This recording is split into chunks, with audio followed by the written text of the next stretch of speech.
আর কত রক্ত জড়াবে, আর কত রক্ত জড়াবে, আমরা আর কত তাকিয়ে থাকব?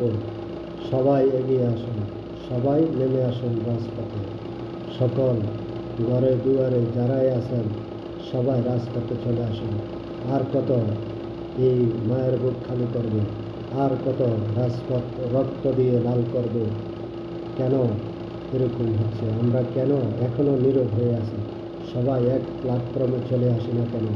সবাই এগিয়ে আসুন, সবাই এই রক্তপাত বন্ধ করার জন্য এগিয়ে আসুন।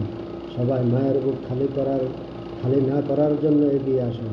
কেন আজকে এত মা বাপের বুক খালি হচ্ছে? কেন মায়ের বুক খালি হচ্ছে? কেন মায়ের সন্তানগুলা মৃত্যুবরণ হচ্ছে? কেন মায়ের মেয়েগুলা মৃত্যুবরণ হচ্ছে? আমরা কেন তাকিয়ে দেখতে আছি? এখনও আমরা কেন এগিয়ে আসতে পারতেছি না কেন রাজপথে? তাই সবাই এগিয়ে আসুন, যে যেভাবে পারুন সবাই এগিয়ে আসুন, রাজপথে ফয়সালা করুন।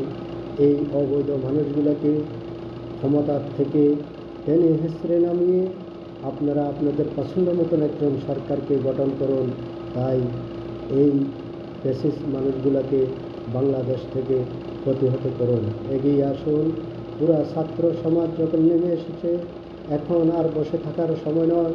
সবাই চলে আসুন, সবাই নেমে আসুন রাজপথে, সবাই মোকাবেলা করুন রাজপথে, সবাই এগিয়ে আসুন। আর কত রক্ত জড়াবেন, আর কত রক্ত দেখবেন?